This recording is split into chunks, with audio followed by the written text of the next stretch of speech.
Is that Earth you can see at a distance? Right. Just look at it, floating in space, hanging out with its planet buddies. You spot orange-red Mars and Jupiter with its asteroid belt. Even tiny Pluto is there. All these planets keep their distance from each other, moving along in their own orbits. They're not very social, you see.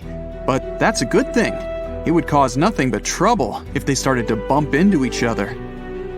But even though there are others, Earth is the only planet we know that has life. And we've even figured out why. It's because it was lucky enough to appear in the best spot in our solar system, in the Goldilocks Zone. Scientists say the key ingredient for life is water. But, well, there's water on Mercury. This planet has deposits of water ice at its south and north poles, but only because those places never see the light. Everywhere else, water simply evaporates from the surface of the planet. Mercury is way too close to the sun. Pluto has some water too. Astronomers even think the dwarf planet might be up to 30% water, but it's frozen. Unlike Mercury, Pluto's too far away from the sun, which is why all its water is in the form of ice. But Earth hovers in a perfect spot called the habitable zone. It has the right temperature for the water to remain liquid and for all forms of life to flourish. But what if Earth was the only planet in the solar system? No Mars, no Jupiter, no Mercury, no Venus. Things might have turned out a little different than what we're used to. Remember that massive asteroid that hit the Earth around 66 million years ago? Well, without Jupiter and its asteroid belt, our planet would be constantly hit by meteorites and asteroids, and some of them would be just as big as the one that caused all that sorrow to the dinosaurs. These rocky fellas would be roaming around in space with no one and nothing to stop them. And if Earth was the only planet out there, it would also be their only target. But that's not all. Look at all this huge space Earth would have all to itself. It means our planet would have an opportunity to travel a bit. It could even choose to leave the Goldilocks zone. But then, would life on the planet still be the same? So let's say Earth started drifting away from the sun. Then, it'd soon get too cold on the planet. Picture a place where the sun doesn't shine anymore. Dark, cold, covered in ice and snow all year round. That would be our Earth if it traveled further from the sun. If this happened, our cities would start to look very different. Right now, Earth is full of life. Come to any park and you'll see green trees and grass everywhere. There will be people walking, sitting on the benches, enjoying the sun. You'll definitely spot someone playing soccer or frisbee. On the park's lawns, there will be people resting on their blankets, soaking up the sun. A few people will be reading their books, looking relaxed and happy. Back in space, you see Earth again. The planet is still in its favorite spot. That's why life is so beautiful down there. But wait, is it moving? Our planet is definitely further from the sun now. Has it changed things for Earth? It actually looks a bit bluer now. Down there, famous golden California is not so golden anymore. It's gloomy and dark, much like all other places on Earth. New York is covered in ice. Even in the hottest places, the temperatures are now below freezing, including tropical destinations like the Bahamas. After a while, liquid water turns into ice. The oceans now look like giant skating rinks, except there's no one to skate there since the planet has become way too cold to support life. Okay, then what if, instead of drifting further away from the sun, Earth moved closer, with people still aboard? Whoa, the temperatures here are crazy, too hot to handle. The climate would be getting hotter and hotter. Natural disasters would start to occur more often. Hurricanes and floods would be a common thing on Earth now. And pretty soon, the planet would get too hot for people to handle. Particles from the sun would become a serious threat. The atmosphere would be struggling to protect Earth from solar radiation, but this shield would be growing weaker. Liquid water would be nowhere to be found anymore. maybe only in underground deposits, Earth would look a bit like Mars, all rocky and barren. The Mississippi River would dry up and leave behind a huge canyon. All the oceans would be gone too. At the moment, the Mariana Trench is the deepest known place on Earth. It's incredibly hard to reach its bottom because of the immense water pressure there. But without water, trips to the deepest spot on Earth would be possible. It would help people uncover some more of Earth's secrets. If people still lived on the dry and scorching hot planet, that is. In other words, if someone was to explore Earth after the planet had moved closer to the Sun, everything would be completely different. But what if Earth didn't move at all and everything remained the same? The only difference, there would be no other planets around us. It would change the way people explore space. Sure, there would still be navigation, communication, and weather satellites, and maybe space telescopes. But there wouldn't be any other space objects close enough for people to send missions there. This would affect the future too. If people had no desire or opportunity to go to space, they would invest in their home planet. They would build sky cities instead of looking for other planets to colonize. These days, if you get a state-of-the-art telescope, you'll see distant stars and other planets. The better the telescope, the more detail there is for you to see.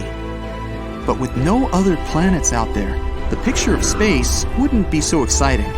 Stars would still be visible, and you might even spot a meteorite or two. And you'd definitely see the moon. But that's about it. Space agencies would mostly be focused on keeping Earth secure, mainly because asteroids would become frequent visitors. To protect the planet, scientists would have to figure out ways to get rid of them. Like a massive laser beam. When turned on, it could go all the way to the moon and even further. Instead of building rockets to explore space, SpaceX and NASA would be in the asteroid clearing business. People wouldn't even think of trying to contact other civilizations. If there were no planets similar to Earth, they would consider it a wasted effort. This means no radio signals being constantly sent out to space. A curious fact, in February of 2008, the Beatles' song Across the Universe was beamed into deep space. It was done to celebrate both the song's 40th anniversary and NASA's 50th anniversary. In the 70s, people also sent a radio signal out into space. It contained some basic information about humans and the solar system. But it was more a feat of strength for technology than an attempt to contact any alien buddies we might have. With no planets around, the world of sci-fi would change too. There would be no more movies about deep space exploration. No massive spaceships and rockets would appear on the big screen. And since there would be no expeditions to other planets, no rovers would be sent to space to look for signs of life and explore new worlds, like what the rovers on Mars are doing right now. People would concentrate more on their own planet. For example, they would begin to explore its insides. New technologies would allow us to dig much, much deeper, all the way through Earth's crust and further. And doesn't a trip to the planet's core sound exciting? Instead of astronauts, there would be explorers of the deep underground. New drilling technologies would be invented to make the digging process more effective. There would be new types of vehicles. They would be created to drill and protect explorers from the enormous underground pressure. While exploring the world under the planet's surface, people would likely find absolutely new life forms. Those would be mysterious creatures that evolved to survive in the dark, in extreme temperatures, and with barely any food. It certainly helped people understand more about their home planet. Have you ever wondered what it would be like if every planet in our solar system was the size of Earth? Well, it's time to dive into this mind-boggling scenario. Let's imagine what each planet would look like if they were as big as our beloved blue planet. Would the barren red landscape of Mars suddenly become a lush green oasis? Would the massive swirling gas giant Jupiter just disappear? And how would it affect our solar system as a whole? Are we all doomed? Buckle up and let's find out. The first planet on our list is Mercury, the smallest planet in our solar system. But now, Forget about the moon-like Mercury. Instead, picture yourself on the surface of a super dynamic incandescent inferno.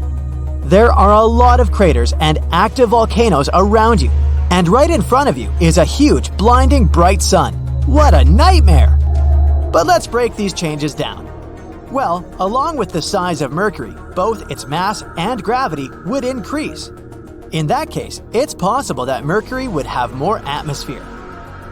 Temperatures on Mercury are extreme, not only because it's very close to the sun, but also because of its very thin atmosphere. So during the day, the temperatures there reach 800 degrees Fahrenheit, and at night, it becomes terrifyingly cold, down to negative 290 degrees Fahrenheit. But now, when the gravity is stronger, Mercury could have a denser atmosphere, so the heat would be better distributed across the planet. And the atmosphere isn't the only thing that could make it hotter. If Mercury became bigger, it would likely experience increased internal heating due to gravitational compression. And hypothetically, its tectonic activity could increase. In other words, more interesting landscape, more mountains, and more scary active volcanoes. Congratulations, you've turned Mercury into Venus 2.0. For us, all these changes wouldn't be very pleasant. Now it would become much harder to send our spacecraft there, so it's better for Mercury to stay as it is, small, calm, and boring. Basically, the complete opposite of our next planet, Venus. So what would happen to Venus if it was Earth-sized? Actually, nothing. It wouldn't change at all because Venus is already almost the size of Earth. It's even called the Earth's twin, although twin is a big word, of course. In reality, we couldn't be more different. Venus is often called the morning star because it's so bright and visible in the sky. But don't let its beauty fool you. This planet is one of the most inhospitable places in our solar system. Its surface is hotter than a freshly baked pizza, around 900 degrees Fahrenheit, and it's covered in thick clouds of sulfuric acid that would dissolve any human who tried to visit. So, unfortunately, you won't be planning any trips there anytime soon. So let's move on to a planet that, unlike Venus, could potentially become a new home for us, Mars. Picture yourself standing on Mars's surface, watching the blue sunset and breathing in a refreshing breeze of air. Yes, you read that right, air. Moreover, you could be surrounded by plants, animals, and basically feel like you're on Earth. But how is that possible? Bigger Mars would have a stronger magnetic field and gravity. This would lead to a richer and denser atmosphere. It would likely have a wider range of gases, including oxygen. Wouldn't that be cool? Also, a denser atmosphere could distribute heat across the planet, so Mars would become much warmer and cozier. And here comes the most important change: liquid water. Mars actually has some frozen water at its poles and in subsurface reservoirs. But with a stronger gravitational pull, it could potentially stabilize liquid water on its surface. Hooray! However, it's not all fun and games. New Mars would also have a volcanic personality. It's already geologically active, but now its internal heat and pressure would skyrocket. That means more frequent and more crazy volcanic eruptions. Imagine how exciting it would be to witness such eruptions on another planet, if you manage to escape the consequences. In general, the planet could become greener and lusher, but not safer, although it would still be great to see it. But it's time to move on to the giants of our solar system. And if we're enlarging the planets before, now it's time to squeeze them really, really hard. If Jupiter became 11 times smaller, oh boy, what a disaster that would be. The first thing we'd notice is a change in gravity. And I say we'd notice because now we'd have no choice but to move somewhere. Jupiter experiences from 30 to 100 collisions with large asteroids per year. No big deal, all because of its strongest gravity, which attracts them all and protects us. But now our big protective brother has turned into a small baby. Say hi to a bunch of asteroids. Oh, and say bye-bye to Jupiter. This planet is known for its thick, swirling atmosphere. But with a weaker gravitational pull, Jupiter would probably have a hard time holding on to it. So over time, it would slowly escape into space, leaving behind a thin atmosphere composed mainly of nitrogen and oxygen. We'll also have to bid farewell to the iconic appearance of another giant, Saturn. The most noticeable difference would be the disappearance of its famous rings. Made up of small particles of ice and rock, the rings are a unique feature of Saturn. But with Earth's gravity, they would either fall onto the planet or scatter into space. Bummer. Saturn is also a gas giant, just like Jupiter. Its atmosphere is made up of mostly hydrogen and helium. But if it were Earth-sized, its gases would be compressed due to the increased gravity. This would make it much denser. That means Saturn's overall size and shape would change. Theoretically, if we squeeze Saturn hard, it could potentially become a brown dwarf. It's a type of failed star that lacks the mass to sustain nuclear fusion, but emits heat and light. So, Saturn could stop being a planet altogether. The weather on it would probably have changed too. All its crazy storms, such as the famous hexagonal storm at its North Pole, would have become weaker and calmer. The next giant is Uranus. Let's try to compress this poor fella. First off, the surface gravity on Uranus would be much weaker than it is now. Its atmosphere might also change. If Uranus was smaller, it could have a thinner atmosphere and different gases altogether. This planet is pretty chilly, with an average temperature of -353 degrees Fahrenheit. Ugh. But if it was the size of Earth, it might actually warm up a bit due to its reduced volume to surface area ratio. Don't get too excited though, it would still be way colder than the coldest spots on Earth. As you can see, gas giants don't easily go through all this shrinking, except perhaps one of them. Surprisingly, small Neptune would become much friendlier. For starters, it would probably be a rocky planet with a tiny atmosphere. That means no more gas giant, but instead, a planet that's easier for humans and critters alike to live and move around on. Speaking of movement, because of the smaller size, the gravity on this new Neptune would be almost the same as Earth's, making it a heck of a lot easier to walk and jump around. No more floating away into space. Now, the atmosphere of the original Neptune is so thick you could barely see your hand in front of your face. And the surface pressure is about 100 times that of Earth's atmosphere. But our new Neptune would be much different, with a much thinner and less dense atmosphere. It would still have some methane, water, and ammonia in it, but nowhere near as much as before. Finally, the temperature. The current Neptune is freezing, with an average temperature of about -370 degrees Fahrenheit. But if it was the same size as Earth, it would likely be much warmer, just like Uranus. Ah, that's more like it. What a planet that would be. That's it for the changes in the planets. But what would happen to the entire solar system if we made all the planets so small? It's hard to predict, but it's clear that their gravity and orbits could change a lot. It's unlikely that any of them would have flown into outer space, or crashed into each other, or something like that. But many of their orbits would probably become quite unstable, and the number of collisions with asteroids would have increased significantly. Of course, all this is purely speculation. It's not like we can actually test all this. But it's still a pretty interesting thought experiment, and it makes you appreciate just how unique and special our solar system really is. Hop on! I've prepared a tour around Earth's fellow planets. Let's start with Mercury, the smallest planet in the solar system. During the day, the temperature on the surface of this planet can reach 800 degrees Fahrenheit, and during the night, it can drop to -290 degrees Fahrenheit. The temperatures here are so extreme because the planet has no atmosphere. Instead of it, Mercury has a thin exosphere. That's one of the reasons why Mercury is not habitable. The temperatures and solar radiation are too extreme for any organism to survive there. Now let's imagine there's a way to live on Mercury. Then what would life there look like? Mercury's surface resembles that of the Moon. Over time, meteorites left lots of marks on it. Unlike the Moon's surface, Mercury is grayish-brown. Now look up. The sun on Mercury would appear almost 3 times as large as it does on Earth. The sunlight would be almost 7 times brighter. I wonder what type of sunglasses people would wear if we lived there. Can life appear on this planet in the future? don't get your hopes up, it's very unlikely. Now, how about landing on Venus? You might think the hottest planet in our solar system is Mercury since it's the closest to the Sun. But in reality, this title goes to Venus.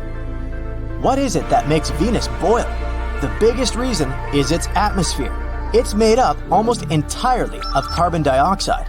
The atmosphere is so thick that it leads to the planet warming up non-stop. Basically, the gases in the atmosphere prevent thermal radiation from leaving Venus. So, the planet simply can't cool down. The water on its surface constantly turns into vapor. If the surface of Venus was food, then its atmosphere would be the microwave. That's why the temperatures in this world can go up to 870 degrees Fahrenheit. What would it be like to live on Venus? On Earth, seasons change because of the planet's tilt, but Venus doesn't experience any significant changes throughout the year. Things are pretty constant at night and during the day too. And what about the view of the sky? The clouds on Venus appear yellow or bright white. They're mostly made of poisonous sulfuric acid, but then why does Venus appear reddish-orange when you look at it from Earth? Talking about the true colors of planets can be a tricky business. The hue of a space body might be different when you look at it from another planet. If we traveled all the way to Venus, a reddish-brown surface would welcome us. The molecules of carbon dioxide and sulfuric acid block sunlight coming into Venus's surface, hence the reddish-orange color of the planet. Oh, and did you know that Venus is often called Earth's twin? Both planets are nearly equal in size. Both have relatively young surfaces and thick atmospheres with clouds. Plus, the orbit of Venus is also the closest to Earth. That might raise a question about the possibility of life on Venus. I'm sorry to break the news, but nope. Venus is not habitable. The next destination is Mars. Unlike Venus, Mars has seasons due to the planet's tilt on its axis. It also has a secondary seasonal effect caused by its highly elliptical orbit. The southern hemisphere has colder winters and hotter summers than those in the northern hemisphere. The average temperature on Mars is negative 80 degrees Fahrenheit. But temperatures can also range from the poles to the equator, and they can change very dramatically within a single week. Still, not that bad compared to the previous two planets, huh? Is Mars habitable? The number one thing a living organism should worry about here is space radiation. Earth has a magnetic field and a thick atmosphere to protect its surface from radiation. Mars has neither. The planet's gravity is 1/3 of Earth's. So, weaker gravity and a thinner atmosphere make it harder for any living being to survive on the red planet. In 2013, NASA reported an ancient freshwater lake that could have been a hospitable environment for microbial life. This is evidence now that liquid water once flowed on Mars. This confirmation suggests that Mars could have had the necessary environment to support life. But what happened to the water on Mars? The most popular explanation is that the planet's atmosphere became too thin and cold to keep liquid water on Mars's surface. The disappearance of water might also be related to the loss of early magnetic fields. Or the reason might be the red planet's size. Mars is probably too small to keep water. So, for now, Mars is not habitable. But, scientists keep sending missions to Mars. Maybe they'll find some new information. Let's wait and see. Now, Jupiter.